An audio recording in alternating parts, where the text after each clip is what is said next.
পেট ভরা সাপ কিলবিল কিলবিল করে। আর দেখলাম বুতুনুম কালবুয়ুত ফিহাল হাইয়া তুরা মিন খারিজ বুতুনহিম, আমি দেখলাম তার পেট থেকে সমস্ত ছিদ্র দিয়া এই সাপগুলি বের হইতেছে। আমি জিব্রাইল আমিনকে বললাম, ভাই জিব্রাইল মান হা উলাই, এরা কারা? জিব্রাইল আমিন কয় হা উলাই আকালাতুর রিবা, নবী কয় এরা দুনিয়াতে সুদকুরা ছিল, এজন্য এদের এই করবেন শাস্তি। এজন্য আমার ভাইয়েরা, আমাদের সিলেটেও একটা এলাকা আছে এই বাজার, ওই বাজারে মার্কামার একজন সুদকুরা ছিল, অনেক বড় ব্যবসায়ী, সুদ খাইতো, সুদের ব্যবসা করত। কিন্তু শেষ বয়সে তার পেটটা এত বড় হয়ে গেছে, ডাক্তারের কাছে নিয়ে গেছে সিলেটে। তখন পপুলার ডাক্তার ছিলেন ডাক্তার আব্দুল খালিক সাহেব, ওনার কাছে নিয়ে গেছে। উনি মেশিন লাগাইছে, লাগায় কয় তোমরা কারা এর সাথে আইসো, তাড়াতাড়ি করে আমার হাসপাতাল থেকে বের হও, তার পেটের ভিতরে এমন এক বিষাক্ত সাপ আমার মেশিনে ধরা পড়ছে, আমি জীবনে এমন সাপ দেখি নাই। এখান থেকে লইয়া মাদ্রাজ যাওয়া হয়েছে, ভারতের মাদ্রাজের ডাক্তারও বলছে এই সাপ বের করার মতো ক্ষমতা আমাদেরও নাই, তাড়াতাড়ি বাড়ি যাও। তারে বাড়িতে আনা হয়েছে, পেটের ভিতরে সাপ লইয়াই তার মরণ হয়েছে। আমার দাদারা এখনো সাক্ষী আছে, যারা নিজের চোখে যারা দেখছে, পেটের সাপ লই তার মরণ হয়েছে। আল্লাহ নবী কয় মরণের পরে তার জাহান্নামী শাস্তি হইব, আল্লাহ দুনিয়াতে নগদ দেখাইয়া দিছে। যারা সুদ খাইতেছ, পেটের ভিতরে সাপ ঢুকাইতেছ, বিষাক্ত সাপ ঢুকাইতেছ, বিষাক্ত সাপ। পুরা ঘরের হিসাবটা তুমি একা দিবা, সুদের টাকায় যা মানাইছো, যা কামাই করেছো, সম্পূর্ণ কামাইয়ের হিসাবটা তুমি একা দিবা। বুক করবে 10 জন, হিসাব দিবে একা। ঠিক কিনা জোরে কর? পুরা ঘরের মধ্যে কি সুদ করে একা থাকে না এক রুমে থাকে? এক রুমে থাকে, আরো 5 রুমে 10 রুমে ভাই বোন মা বাবা পাড়া প্রতিবেশী আত্মীয় স্বজন আসলে থাকে। কিন্তু আল্লাহ পুরা ঘরের হিসাবটা নিব তার কাছ থেকে একা। হে থাকছে এক রুমে, হিসাব দিব 10 রুমের। পাতিলের ভাত খাইছে 2 প্লেট, আর হিসাব দিব 10 প্লেটের। এতটুকু বুঝার পরেও যে মানুষ ঘরে হারাম ঢুকাবে, এর মতো আহাম্মক, এর মতো বুকা, এর মতো নির্বুধ আল্লাহর জমিনে আর কেউ নাই। ঠিক কিনা জোরে কর? খাইব 10 জন, বুক করবে 10 জন, হিসাব কেন আমি একা দিব? তাহলে আমার দরকার কি এত বড় হিসাব মাথায় নেওয়ার? এজন্য আমার ভাইয়েরা মনে রাখবেন, আল্লাহ নবী বলেছেন পাওনাদারের পাওনা টাকা তুমি নগদ টাইমে দিয়ে দিও, সঠিক টাইমে দিয়ে দিও, তাহলে আরেক দিন খুঁজলে পাওনা টাকা পাওয়া যাবে।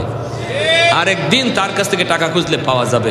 যদি টাইম মতো আমরা ঋণ দিয়া দিই, করজের টাকা দিয়া দিই, টাইম মতো না দেওয়ার কারণে আজকে মানুষ করজ দেয় না, থাকলেও কয় নাই, কারণ একজনরে দিয়া ধরা খাইছে, 2 জনরে দিয়া ধরা খাইছে, এখন চুন খাইয়া জিব্বা ফুটছে, দুধ দেখলেও ডরায়।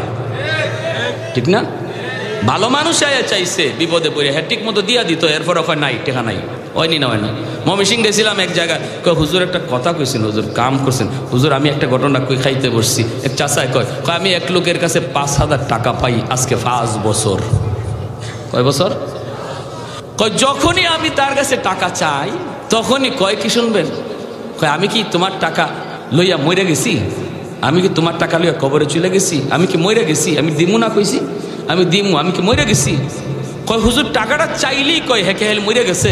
তো আমি কইলাম ভাই তুই কোন দিন মরবে এটা ক? ঠিক না? তুই কোন দিন মরবে ক? যেদিন মরবে এর আগের দিন আইমু, এর আগে আইতাম না। আসেন কোনো মতলবের মানসিকতা কর? হ্যাঁ, এই দিন তারিখ ধার্য করার কেউ আছেন? কয় হুজুর আমি ফাইলিছি বাজারও একদিন বন্ধু বান্ধব লইয়া চা খায়, অসুবিধা হইতেছে আপনাদের? ভাই অসুবিধা হইতেছে?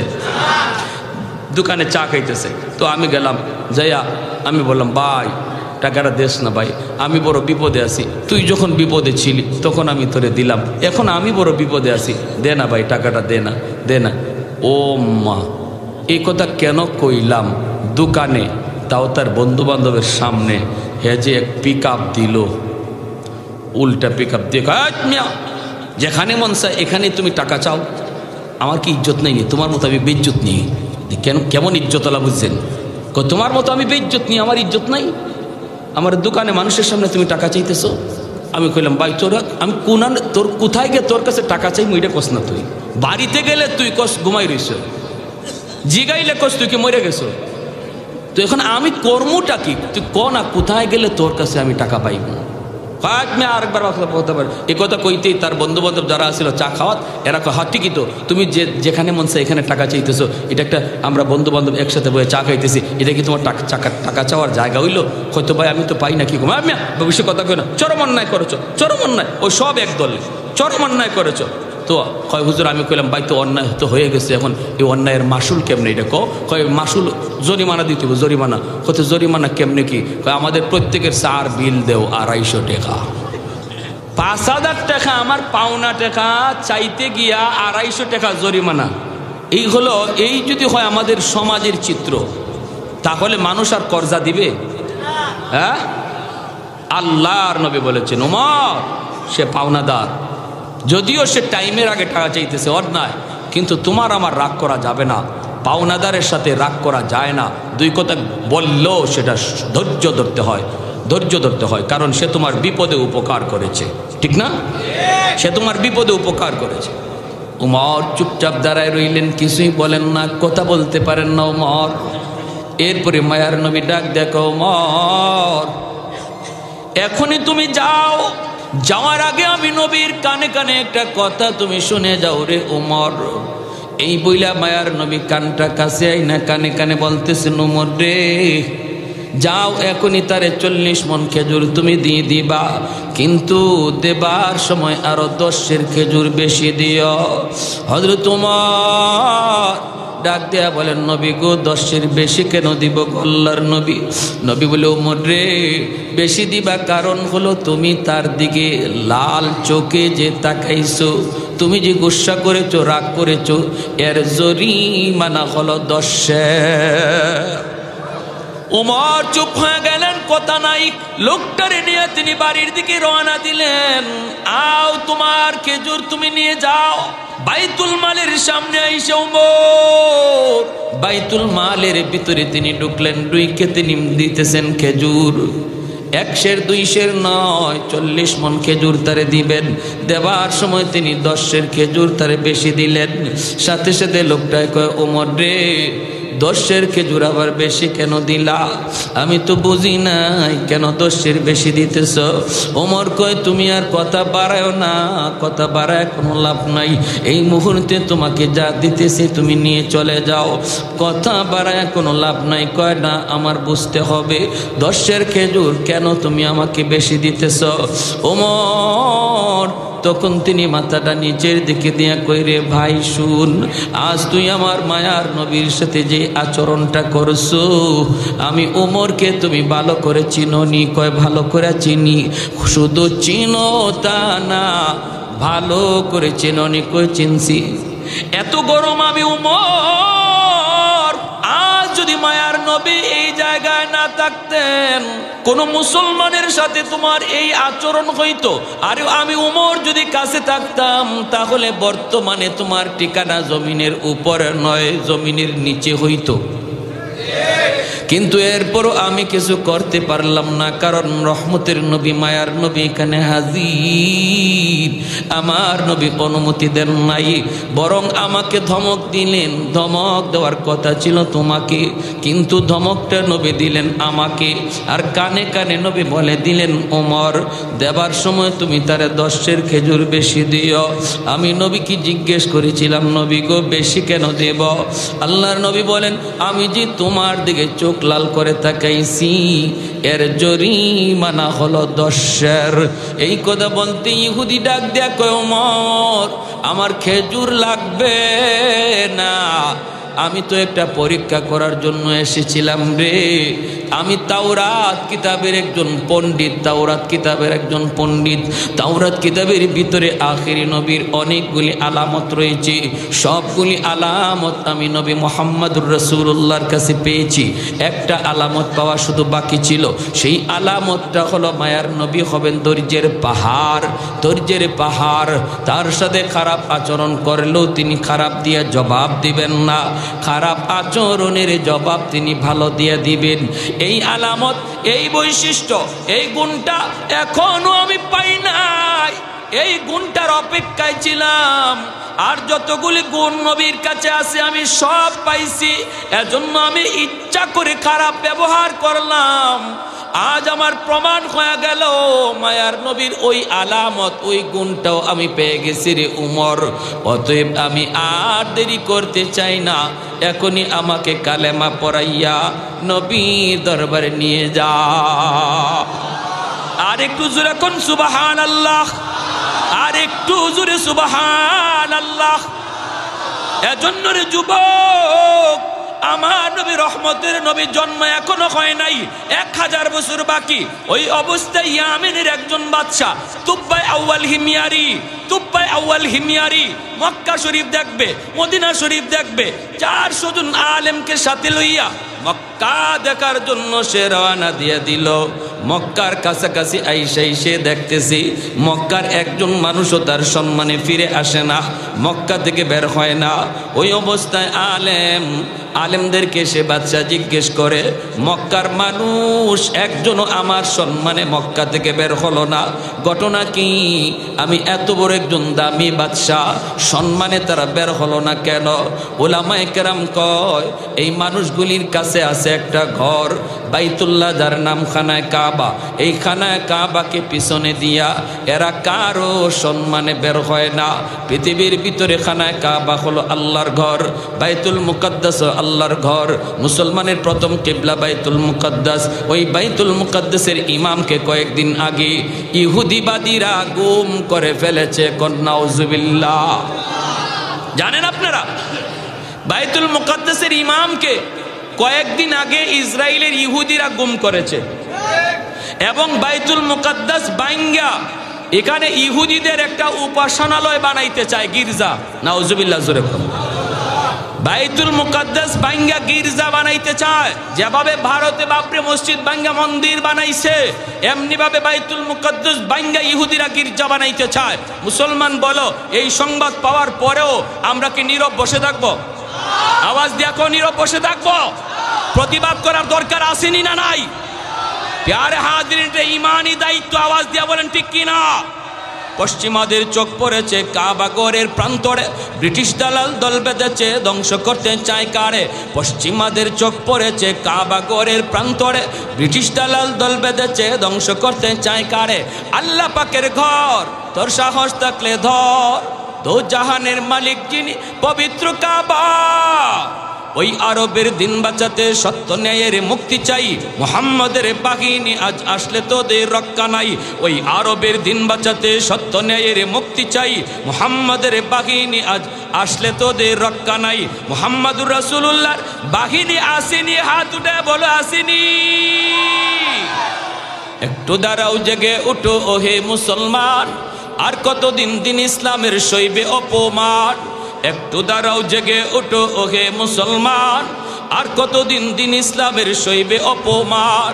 রক্ত দিয়ে পবিত্র ওই মক্কা মদিনা, সেই জমিনে সিনেমা হল চলতে পারে না। রক্ত দিয়ে পবিত্র ওই মক্কা মদিনা, সেই জমিনে সিনেমা হল চলতে পারে না। নূর মক্কার ইসলাম, তার থাকলো কি আর দাম? বন্দিশালায় তাকে যদি কাবার ইমাম। ওই আরবের দিন বাঁচাতে সত্য ন্যায়ের মুক্তি চাই, মুহাম্মাদের বাহিনী আজ আসলে তোদের রক্ষা নাই। ওই আরবের দিন বাঁচাতে সত্য ন্যায়ের মুক্তি চাই, মুহাম্মাদের বাহিনী আজ আসলে তোদের রক্ষা নাই। পশ্চিমাদের চোখ পড়েছে কাবা ঘরের প্রান্তরে, ব্রিটিশ দালাল দল বেঁধেছে ধ্বংস করতে চায় কারে?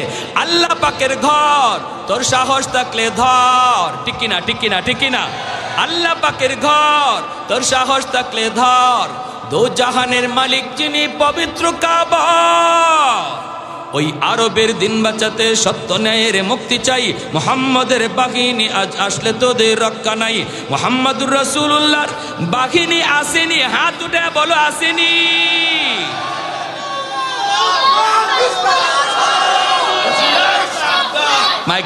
মাইকে একটা স্লোগান দেন, মর্দে মুজাহিদের মতো।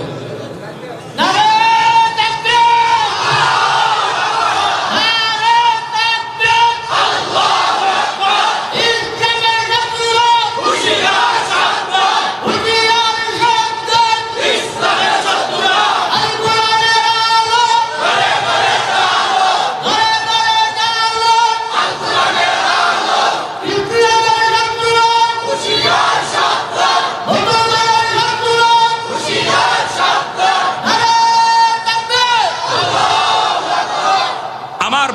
বন্ধুরা, ওই নবীর আখলাক আপনাদের এই মাদ্রাসায় শেখানো হইতেছে আপনার বাচ্চাগুলিরে, ঠিক না? এই আখলাকটাই শেখানো হইতেছে, এই আখলাক, এই আদর্শই শেখানো হইতেছে, যে আদর্শের দ্বারা একটা জাহিলি সমাজ আলোকিত সমাজ হয়েছে, ঠিক কিনা? আরো জোরে ঠিক কিনা? একজন বাবা হাসরের ময়দানে আল্লাহ পাক নূরের মুকুট লয়ে দাঁড়ায় থাকবে আর বলবে আমি খুঁজতেছি। নবীর বাবা যায় দাঁড়াবে, এরপর আল্লাহ বলবে আমি তোমাকে চাই না, তোমাকে চাই না, তোমাকে খুঁজি না। অলির বাপ মা যায় হাজির হবে, আল্লাহ বলবেন তোমাকেও না। হাসরবাসী দেখবে আল্লাহ কারে যেন খুঁজতেছে, কাকে আল্লাহ খুঁজতেছে কেউ বুঝে না, কেউ বুঝে না। হঠাৎ করে একজন হাফিজ সাহেবের আব্বা, হাফিজ সাহেবের আম্মা যায় আল্লাহর সামনে হাজির হয়ে কয় মালিক আমি তো ওই হাফেজে কোরআনের বাবা, আমি তো ওই হাফেজে কোরআনের মা, আমি তো ওই মুফতি সাহেবের মা, আমি তো ওই মুফতি সাহেবের আব্বা। রব্বুল আলামিন বলবে আজ হাসরের ময়দানে আমি আল্লাহ তোমাকে খুঁজতেছি। যখন সুবহানাল্লাহ। দুনিয়ার জমিনে তোমার সন্তানের মাথায় পাগড়ি পরায় তার উস্তাদ, এলাকার মানুষ তার মাথায় পাগড়ি পরায় দেয়, কিন্তু আমি আল্লাহর নজর ছিল ওই দিন তোমরা বাপ মার মাথায়, তোমাদের দিকে নজর। দুনিয়ার মানুষ চলতেছিল একদিকে স্রোতের তালে তালে, স্কুল কলেজ ভার্সিটির দিকে, তুমি স্রোতের উল্টা দিকে চলতেছিলা। আমি আল্লাহকে খুশি করার জন্য ওই দিন কিন্তু আমি তোমাদের চেহারার দিকে নজর করছি। আমি ছিলাম আমার আব্বার একমাত্র সন্তান, যারে আব্বা মাদ্রাসায় দিছেন। আমরা 3 ভাই 1 বোন, বাকি 3টা ভাই বোন জেনারেল শিক্ষায় শিক্ষিত। আমার চাচারা অনেক বড় বড় ইঞ্জিনিয়ার, অনেক বড় বড় প্রফেসর। আমার ছোট ভাইটা ইমিডিয়েট ছোট ভাইটা আইন মন্ত্রণালয়ের উপসচিব, রানিং উপসচিব, সবাই জেনারেল শিক্ষায় শিক্ষিত। আমার আব্বা যখন আমাকে মাদ্রাসায় দেন, আমার চাচারা আমার আব্বারে বাধা দিয়েছে, না না পোলাটারে মাদ্রাসায় দিও না, অনেক ব্রেইন অনেক মেধা, প্রাইমারি স্কুলে বৃত্তি পেয়েছে। এরপর আমার আব্বা বলছে না না আমি মাদ্রাসায় দিব। কয় মাদ্রাসায় দিলে পরে মাদ্রাসায় গিয়া করব কি, জীবন চালাবো কেমন করে, বউ ফালবে কেমন করে, বাচ্চা কাচ্চারা খাওয়াবে কেমন করে। আব্বা বলেছিলেন উলামায়ে কেরামের জবানে শুনেছি মানুষ সৃষ্টির আগেই আল্লাহ রিজিকের ব্যবস্থা করে। সুবহানাল্লাহ। অতএব আমার সন্তান কেমন করে জীবন চালাবে, কেমন করে সংসার চালাবে আমার টেনশন নাই। চাচারা আমারে জিজ্ঞেস করলেন বাবা মাদ্রাসায় পড়বা না স্কুলে পড়বা? আমি বললাম আমি মাদ্রাসায় পড়বো। আল্লাহু আকবার, জোরে বলেন। ভাইয়েরা বন্ধুদের জন্য বলি, আমার আব্বা আমাকে মাদ্রাসায় দিয়া ঠকেন নাই রে বাবা, আমার আব্বা মাদ্রাসায় দিয়ে ঠকেন নাই। যদিও আমার ভাই এত বড় সচিব, এরপরও আমার ভাইরে কিন্তু এত মানুষে চিনে না, এত মানুষে তার জন্য দোয়া করে না যতটা আমাকে চিনে আমার জন্য দোয়া করে। আমার ভাই যদিও একজন আলহামদুলিল্লাহ সৎ একজন অফিসার, পিছনের জীবনে তার কোনো লালকালি নেই, কিন্তু এরপরও ইজ্জত সম্মান আল্লাহ পাক তার চেয়েও দুনিয়াতেই আমাকে আল্লাহ অনেক বেশি দিছে, ঠিক কিনা জুড়ে খান। আপনি কেন মন খারাপ করেন? আপনি কেন মন খারাপ করেন? আপনি কেন করেন না? হাসরের ময়দানে আল্লাহ আপনারে ডাক দিব, ও মুফতি সাহেবের আব্বা, ও হাফেজ সাহেবের আব্বা, ও ইমাম সাহেবের আম্মা। দুনিয়ার জগৎ মানুষ আপনাকে যেই নামে ডাক দিয়েছে, হাসরের মাঠে আল্লাহ আপনাকে ওই নামেই ডাক দিবে। যেরকম সুবহানাল্লাহ। আল্লাহ কইব আসো আমি তোমার জন্য আজকে পাগড়ি আমি নিজে পরাবো। হাসরের মাঠে একজন আলেমের বাপ মার মাথায় পাগড়ি পরায়া দিবে আল্লাহ নিজের হাতে। সন্তানের মাথায় পাগড়ি পরাইছে তার উস্তাদ, এলাকার মানুষ কিন্তু বাপ মার মাথায় পাগড়ি পরাইবেন আল্লাহ নিজের হাতে। সুবহানাল্লাহ। আর একটু যেরকম সুবহানাল্লাহ। ভাইয়েরা বন্ধুরা এরপরে শুনেন, এখানেই শেষ নয় রে ভাই। হাসরের মাঠে যখন একজন আলেম, একজন হাফেজ জান্নাতের দিকে রওনা দেয়, হঠাৎ করে কয় মালিক আমি জান্নাতে যাবো না আমার বাপ মা সারা, বাপ মা ছাড়া আমি জান্নাতে যাবো না।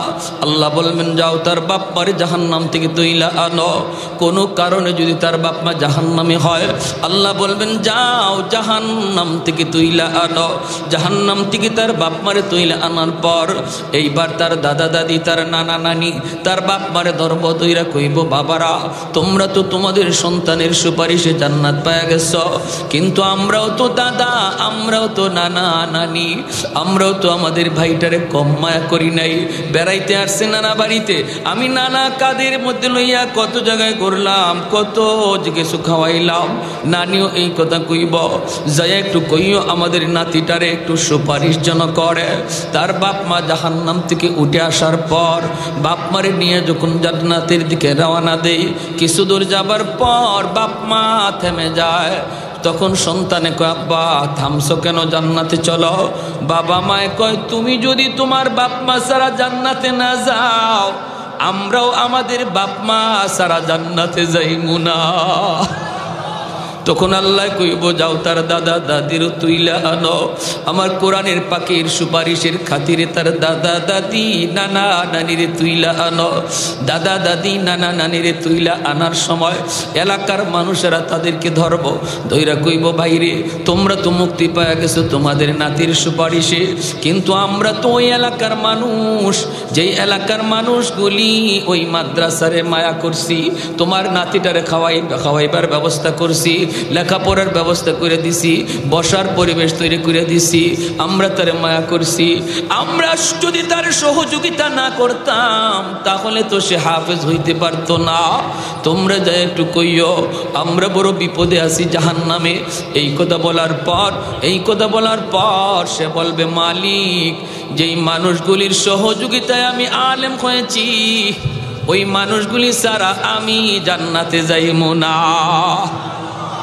আল্লাহর নবী রহমতের নবী বলেন, জাহান্নাম থেকে ওই মানুষগুলির তুইলা না হয়, দুইটা সারিতে দাঁড় করানো হয়। এর ভিতরে একজন করে পরিচয় দেয়। একজনে কয়, হুজুর আপনি আমারে চিনছেননি, কে তুমি? কয়, আনাল্লাযী সাকাইতুকা মা, আমি আপনাকে এক গ্লাস পানি পান করাইছিলাম। আরেকজনে কইব, আনাল্লাযী ওয়াহাবতু লাকা ওযুআ, আমি আপনাকে এক বদনা অজুর পানি দিছিলাম। মায়ার নবী বলেন, এইভাবে এক একজন এক এক কথা কইতে থাকব।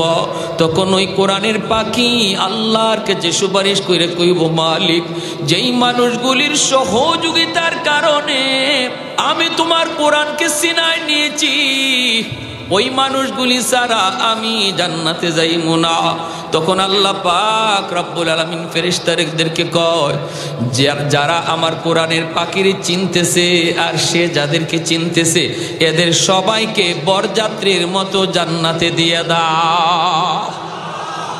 এজন্য একজন কোরআনের পাখি সে আলেম যত বড় হবে, আলেম হওয়ার পিছনে যত মানুষের সহযোগিতা থাকবে, ওই মানুষগুলির বরযাত্রীর মতো সে জান্নাতে ঢুকবে। হাফেজ সাহেব 10 জন মানুষের সুপারিশ করে নিবে, কিন্তু একজন আলেম কতজন নিবে? মায়ার নবী হাদিসের সংখ্যা বলেন নাই। কোন আলেমের সাথে 1000, কোন আলেমের সাথে 10,000, কোন আলেমের সাথে 10 লক্ষ মানুষও জান্নাতে ঢুকবে বরযাত্রীর মতো। বরযাত্রীরে কেউ কোনোদিন আটকায়? আপনাদের মত্তব এলাকায় বরযাত্রী কেউ আটকায় কোনোদিন? কারণ বিয়ের দিন পাওয়ার তাকে বরের চেয়েও বরযাত্রীর বেশি, ঠিক না? খালি যদি কয় আমি বরযাত্রী, সব সোজা, আর কোনো আওয়াজ নাই। কারণ বিয়ার দিন বর যে সে রুমাল মুখে দিয়ে বসা থাকে, কথা কয় না, খাইলেও আছে না খাইলেও আছে। কিন্তু বরযাত্রী যদি একটু লবণ কম হয়, মরিচ যদি একটু বেশি হয়, তাহলে তুফান উঠে, ঠিক না? ঠিক না? আমার এক দোস্ত গেছিল আমার বিয়াত। কয়, দোস্ত তোমার বিয়াত গেলাম, আমারে খাইতে দিছে, আমি বসছি, গোস্ত লইয়া আসছে, আমারে দেয় চামচ দিয়া গোস্ত। চামচ দিয়া যখন গোস্ত দেয়, দিলাম একটা ধমক, এক বেটা তুই আমারে চামচ দিয়ে গোস্ত দেও, আমারে চিনো? আমারে চিনো? আমি কে? কয়, আপনি কেডা? কয়, আমি ওই যে বসা, ইনি তোমার কি হয়? কয়, ইনি আমার দুলাভাই। কয়, আমি তোমার দুলাভাইয়ের বেস্ট ফ্রেন্ড। কি ফ্রেন্ড? Best friend. একসাথে চলি, একসাথে খাই। কয়, এখন কি করতে হইব? কয়, চামচ সরাও, বাটি ঢাইলে দাও। বুঝছেন? তুমি গোস্ত দাও চামচ দিয়া, আমারে চামচ হরাও মিয়া গোস্ত ডাইল্লা দাও। আমি বললাম দোস্ত এরপরে কী হয়েছে? এরপরে আমার গোস্ত ডাইল্লা দিছে। আমি কই খাইছ? খাইছি, জনমের খাওয়া খাইছি, এখনও মনে আছে তোমার বিয়ার খানা। আমি বললাম তুমি খাইছো একদিন। আমার এখন দোস্ত তুমি তো খাইলা না, দেখলাম খালি রুমাল দিয়ে মুখে বই রইলা, এদিন যে একটা কষ্ট তুমি করলা।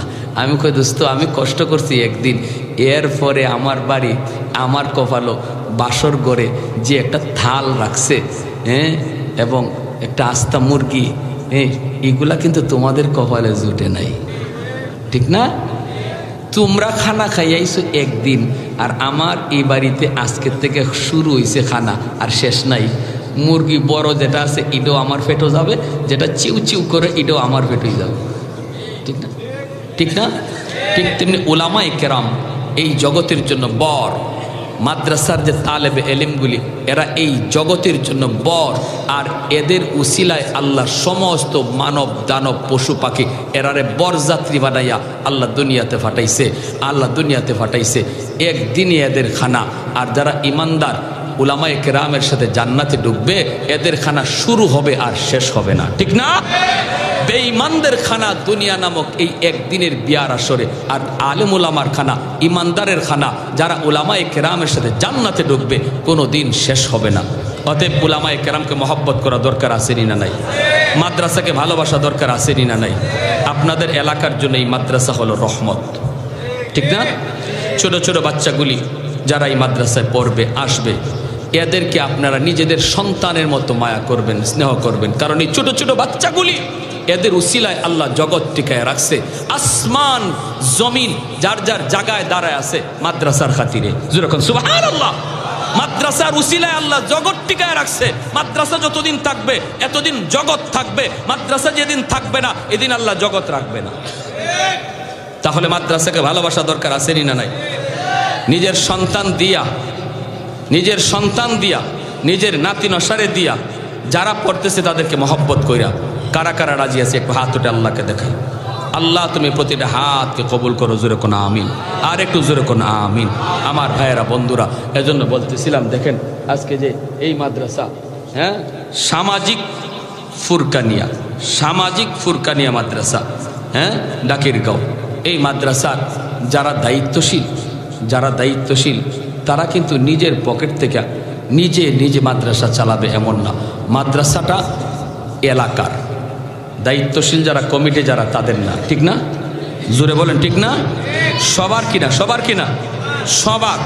আল্লাহর নবী কয় তোমরা বুঝো না, তোমরা বুঝো না যে এই মাদ্রাসার উসিলায় যে আল্লাহ জগৎ টিকায় রাখছে, বুঝে গাছের পাতা, বুঝে জঙ্গলের বাঘ, বুঝে গর্তের পিপিলিকা, পানির নিচের মাছ, এমনকি এই বালির কণাটা পর্যন্ত 24 ঘন্টা মাদ্রাসার জন্য আল্লাহর কাছে দোয়া করে। জোরে কন্যা সুবহানাল্লাহ। ইন্নাল আলিমা ইস্তাগফিরু লাহু মান ফিল আরদি ওয়া মান ফিস সামা হাত্তাল হিতানু ফি জাওফিল মা। দ্বীনের নবী, মায়ের নবী কয় বাগেও এই দোয়া করে, আল্লাহ এই মাদ্রাসার ছাত্রদের হায়াতের ভিতরে বরকত দিও, উলামায়ে কেরাম ঘরে ঘরে তুমি বাড়ায় দিও, ঘরে ঘরে হাফেজে কোরআন তুমি বাড়ায় দিও। আয় আল্লাহ সমাজে সমাজে মাদ্রাসা প্রতিষ্ঠা করে দিও। নবী কয় উম্মতের দল কেন তারা এই দোয়া করে জানোনি? কারণ ওই মাস গর্তের পিপিলিকাও জানে জমিনে যতদিন কোরআনের শিক্ষা চলবে ততদিন আসমান আসমানের জায়গায়, জমিন জমিনের জায়গায়, গাছ থেকে ফুল হবে, জমিন থেকে ফসল হবে, নদী থেকে মাছ মিলবে, পূর্ব দিগন্তে সূর্য উঠবে, পশ্চিম দিগন্তে সূর্য ডুববে, যতদিন জমিনে কোরআনের শিক্ষা চলবে। যেরকম সুবহানাল্লাহ। যেদিন জমিনে কোরআনের শিক্ষা বন্ধ হয়ে যাবে ওই দিন সাথে সাথে আল্লাহ পাক গাছকে হুকুম দেবে আর ফল দিও না, জমিনকে বলবে আর ফসল দিও না, সূর্যকে বলবে পশ্চিম দিগন্তে আর সূর্য উঠবা না, পশ্চিম দিগন্তে আর সূর্য উঠবা না, সূর্য উঠবা না। রব্বুল আলামিন সবগুলি নিজাম আল্লাহ বন্ধ করে দিবে। এজন্যই গাছেও কয়, মাছেও কয়, আল্লাহ আমি গাছ যে এখনো জমিনে দাঁড়ায় আছি, এই মাদ্রাসার উসিলায় আমি মাছ যে জমিনের নিচে পানির নিচে এখনো ঘুরি, মাদ্রাসার উসিলায় আল্লাহ তুমি জমিনের মধ্যে মাদ্রাসা বেশি বেশি বাড়াও, আলেমদের সংখ্যা তুমি বাড়াও। অতএব বাইরে মাদ্রাসা টিকায় রাখতে হবে নিজেদের জীবনের উসিলায়। আমাদের কারণেই মাদ্রাসা টিকায় রাখতে হবে, নিজে বাঁচার জন্যই মাদ্রাসা বাঁচায় রাখতে হবে। মাদ্রাসা যদি বাঁচে আল্লাহ আমাকে বাঁচাবে। কেউ যদি কয় মাদ্রাসা আমি বন্ধ করে দিব, সে মাদ্রাসা বন্ধ করলো না, বরং নিজের পায়ে নিজে কুড়াল মারলো। আওয়াজটা বুঝছেন? যে বলবে আমি মাদ্রাসা রাখবো না, আল্লাহ তারে তার জায়গায় রাখবে না। আমরা প্রমাণও দেখেছি, যারাই বলেছে মাদ্রাসা রাখবে না, আল্লাহ তারে তার জায়গায় রাখে নাই, ঠিক না? এমনকি শেষ পর্যন্ত ফ্যানও আর ফরবার জায়গা পায় না তার টাক্কু মাথা। নিজেই কয় হায় রে, ফ্যানও বুঝি আমারে ভালো হয় না, ফ্যানটাও বুঝি আর ফরবার জায়গা পাইল না। এজন্য বলি, যারা বলবে মাদ্রাসা রাখবো না, তুমি মনে রাখো মাদ্রাসা থাকবে ঠিকই, আল্লাহ তোমাকে রাখবে না। ভাইয়েরা আমার, এজন্য বলতেছি মনে রাখবেন, আমার ব্যবসা আল্লাহ টিকায় রাখছে মাদ্রাসার খাতিরে, আমার চাকুরির প্রতিষ্ঠান টিকায় রাখছে মাদ্রাসার খাতিরে, আমার ঘর বিল্ডিং 10 তলা বিল্ডিং টিকায় রাখছে আল্লাহ মাদ্রাসার খাতিরে। নবী বলেন, উম্মত কথাটা তোমরা যদি নাও বুঝো, কিন্তু আর সবাই কথাটা বুঝি। এজন্যই রে ভাই আর লম্বা করবো না, অল্প কথার মধ্যে শেষ দিয়ে দিব। বলুন তো, মাদ্রাসাকে মায়া করব, মহব্বত করব, মাদ্রাসাকে টিকায় রাখবো মাদ্রাসার খাতিরে না নিজের খাতিরে? নিজের খাতিরে, নিজে বাঁচার জন্য মাদ্রাসা বাঁচায় রাখবো। সমাজে একটা হয়েছে, দিন দিন সবাই যদি নজর দেই মাদ্রাসা বাড়বে, আল্লাহ জমিনের হায়াত আল্লাহ বাড়ায় দিবে। সুবহানাল্লাহ, জোরে কর। ছোট্ট একটা বাচ্চা, একটা ঘটনা কয়ে শেষ দিই। বাচ্চাটা মাদ্রাসায় ভর্তি হওয়ার পরে বাবা মারা গেছে। এই ছেলেটা যখন কোরআনের সবক নেয়, যেদিন বিসমিল্লাহ কয়ে কোরআনের সবক নেয়, ওই দিন কোরআনের সবক নিতে গিয়ে দর দর দর করে কাঁদছে।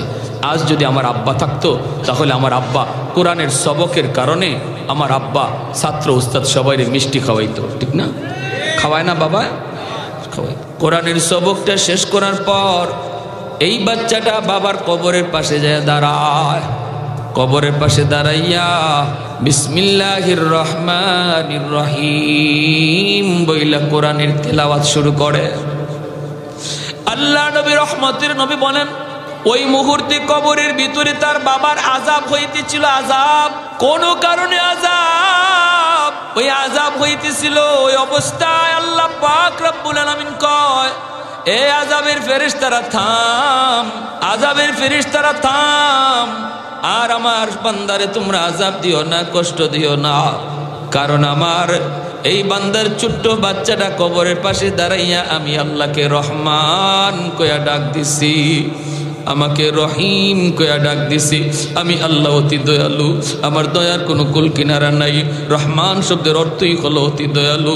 আমি আল্লাহরে যেই বাচ্চাটাই অতি দয়ালু কয়া ডাক দেয়, এই বাচ্চার বাবারে কবরে আমি আযাব দিতে পারি না। সাথে সাথে আল্লাহ পাক বাবার কবরের আযাব আল্লাহ বন্ধ করে দিছে। এজন্য বাইরে মন ছোট করবেন না। সন্তান দুনিয়াতে রেখে যাব, বাবা কবরে চলে যাব, মা কবরে চলে যাব, কিন্তু সন্তান যদি ভালো হয়, সন্তান যদি নেককার হয়, তার উসিলায় আল্লাহ বাপ মারে আল্লাহ মাফ করবে। আর সন্তান যদি গুনাহগার হয়, সন্তান যদি পাপিষ্ট হয়, এরও একটা বোঝা বাবা কবরে বয়া বয়া পাইবে। এজন্য সন্তানকে সদকায়ে জারিয়া বানায় যান। আমি আপনি কেউ দুনিয়ায় থাকবো না, কিন্তু পাপের বোঝা লইয়া যদি কবরে যাইও, অপরাধী হইয়া যদি কবরে যাইও, তবু সন্তানের উসিলায় আল্লাহ পাক কবরের আযাব মাফ করে দিবে। সন্তানকে সদকায়ে জারিয়া বানাইতে কারা কারা রাজি? একটু হাত তুলে আল্লাহকে দেখান। আল্লাহ তুমি প্রতিটা হাতকে কবুল করো। এখানে যারা দাদা দাদি আছে, নানা নানি আছে, সন্তান মাদ্রাসায় দেওয়ার আর সুযোগ নাই, কিন্তু দাদা নাতিরে দেওয়ার সুযোগ আছে, নানা নাতিরে দেওয়ার সুযোগ আছে। আল্লাহ তুমি ওই দাদা দাদিরে আল্লাহ তুমি ওই রকম ভাবে নাতির খাতিরে তুমি পার করায়া দিও। যেরকম সুবহানাল্লাহ। পারবো না ইনশাআল্লাহ? আল্লাহ আমাদের সবাইকে কবুল করুন, এই মাদ্রাসাকে আল্লাহ কবুল করুন, এবং এলাকার জন্য এই মাদ্রাসাকে রহমতের উসিলা আল্লাহ পাক নাজাতের উসিলা বানায়া দিন। ঘরে ঘরে আল্লাহ কোরআনে হাফেজ আল্লাহ কবুল করে নিন। ওয়া আখির দাওয়ানা আনিল হামদুলিল্লাহি রাব্বিল আলামিন। দুরূদ শরীফ পড়ি। আল্লাহুম্মা সাল্লি আলা মুহাম্মদ ওয়া আলা আলি মুহাম্মদ কামা সাল্লাইতা আলা ইব্রাহিম ওয়া আলা আলি ইব্রাহিম ইন্নাকা হামিদ